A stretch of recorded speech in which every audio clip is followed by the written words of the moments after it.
Welcome to this lecture in the ongoing series of lectures in real analysis. Today we'll be looking at an application of the Taylor's theorem that we saw the last time. Basically what we'll be doing is we'll be approximating the value of square root of 2 using Taylor's theorem. So here is the statement that we proved. So fix a ck plus 1 function, meaning a function that is k plus 1 times differentiable and is continuous once you differentiate it k plus 1 times. So that's a ck plus 1 function where k is just some non-negative integer.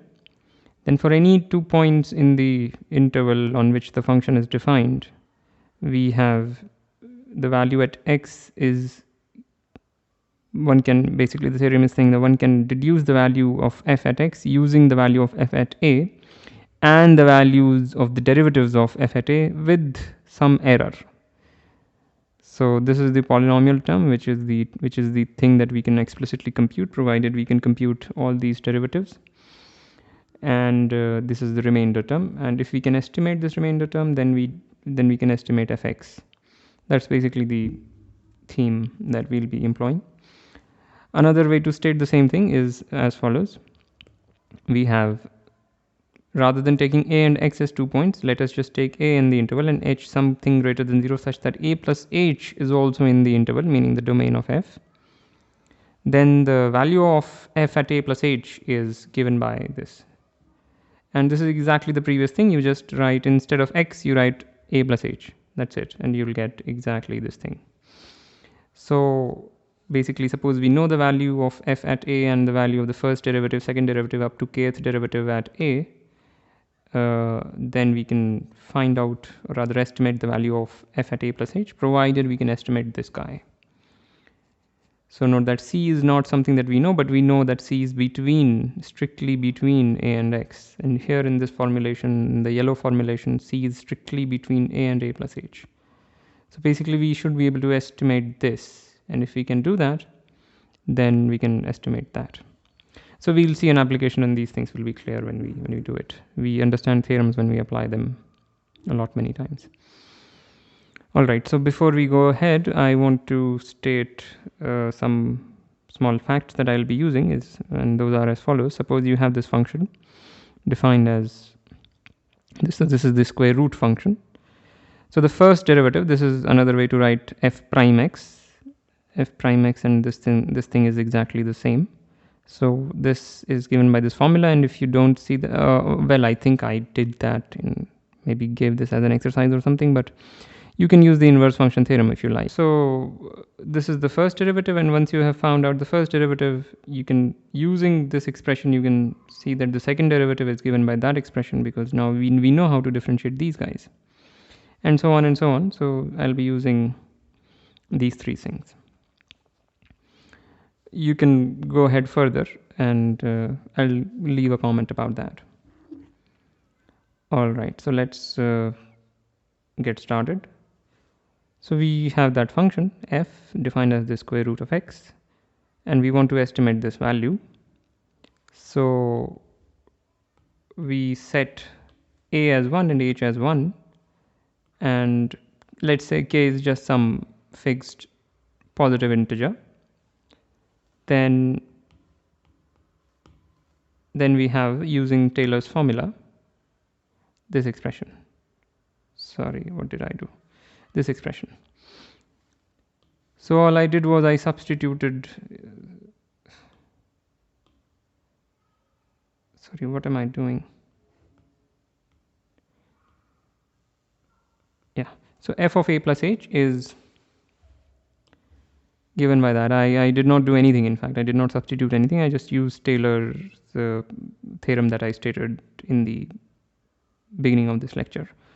So this is the polynomial term, this is the remainder term, and this is valid because a and a plus h are both in the domain of the function f. So this is, we can write this, and now we substitute the value of a and the value of h. So that will give us a plus h is 1 plus 1, which is 2, a is 1 and h is 1. So this thing just simply does not appear, because if you multiply by 1 you get the same thing. So this is the polynomial part and this is the remainder part, and we have that, and now we can do the approximation. So we'll use this expression to approximate the value of square root of 2. This is square root of 2. Alright, so now suppose we had taken k equals 1 and c, and let's try to see how well we can approximate using that. Okay, so for k is equal to 1, the above thing boils down to, above thing says that f of 2 is, well, for m equals 0, the term is 1 upon 0 factorial f0 1, which means f with this superscript means f nothing more than f. It's just simply f. So this is same as f is what I'm saying. Plus 1 upon 1 factorial f of 1, or rather the first derivative of f at 1. So this is the polynomial term, and the remainder term is for k is equal to 1, this is 1 upon 2 factorial f, the second derivative, and c, where c is strictly between 1 and 2. Okay, so we get f of 2, which is square root of 2, is equal to f of 1 plus f prime 1 plus 1 upon 2 and the second derivative at c, which is nothing but f of 1 we know, it is square root of 1, which is 1.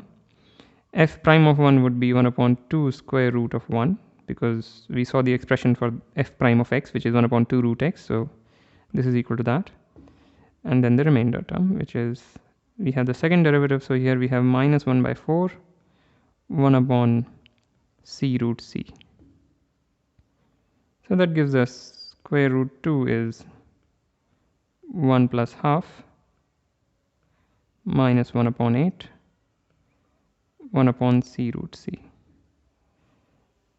which gives root 2 minus 3 by 2 is equal to minus 1 upon 8, 1 upon c root c. And now since we can estimate this, we can estimate the left hand side. So what we have is that the absolute value of the left hand side is equal to the absolute value of the right hand side. But the point is, since c is strictly between 1 and 2, c is at least greater than 1, and therefore this guy is at most 1 by 8. So this is at most 1 basically. Yeah. So we get that root 2 is less than 1 upon 8 plus 3 by 2, or let me write it the other way, 3 by 2 plus 1 upon 8. And that's the upper bound. The lower bound would be minus 1 upon 8 plus 3 by 2. So this gives us, what is the left hand side? The left hand side is 12 minus 11 by 8, I think, less than, this is 12 plus 1, 13 by 8. So some approximation, it's not a great approximation, not going to save mankind for anything, but we get some approximation. Now let us do the same calculation for k equals 2. So for k equals 2, what we will see, I'll be a little bit quicker here. What we have is f of 2 equals, if you look at the polynomial term, you will get the 0th derivative, which is same as f, the first derivative at 1, then 1 upon 2 factorial, which is same as 2, the second derivative at 1, and then the remainder term is, error term rather, is the third derivative at c, where c is some real number strictly between 1 and 2. So that tells us that square root 2 is 1 plus 1 upon 2 square root of 1 plus 1 upon 2 minus 1 upon 4, 1 upon 1 root 1, just using the expression of the second derivative, and plus the third derivative, so 1 upon 3 factorial, which is 6, and the third derivative is 3 upon 8, 1 upon c square root of c. This is 3 upon 8. Okay. So square root 2 is 1 plus half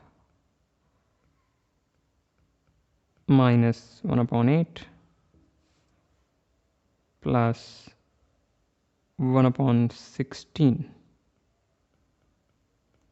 times 1 upon c square root c.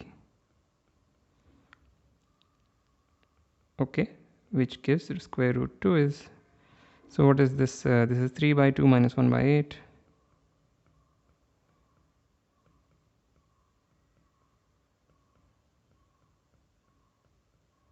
And 3 by 2 minus 1 by 8 is what? It is 11 upon 8. So square root 2 is 11 upon 8 plus some error.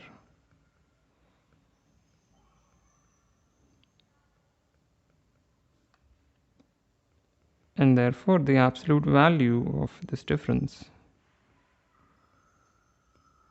is equal to 1 upon 16. Absolute value of that, but again this is at most 1 upon 16.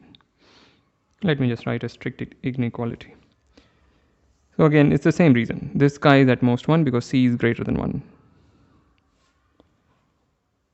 And thus we get square root 2 is between 11 upon 8 plus 1 upon 16 and 11 upon 8 minus 1 upon 16, and if you calculate this you will get 1.3125 less than square root 2 less than 1.4375. A pretty good approximation. You probably know that the value of square root 2 is 1.414 something something something, and we have gotten pretty close to it. And if you do it for higher case, you will get better and better approximation. Basically the approximation is coming from this term, because this we are able to say is at most something, so one can easily get a very good approximation with very small value of k. Even if you take k equals 5 or 6, you'll get a very good approximation. So that's it. And let me check if there's something else. No. So as usual, like, comment, share, subscribe. I also have Patreon. The link is in the description below. Thank you for listening, and I'll see you next time.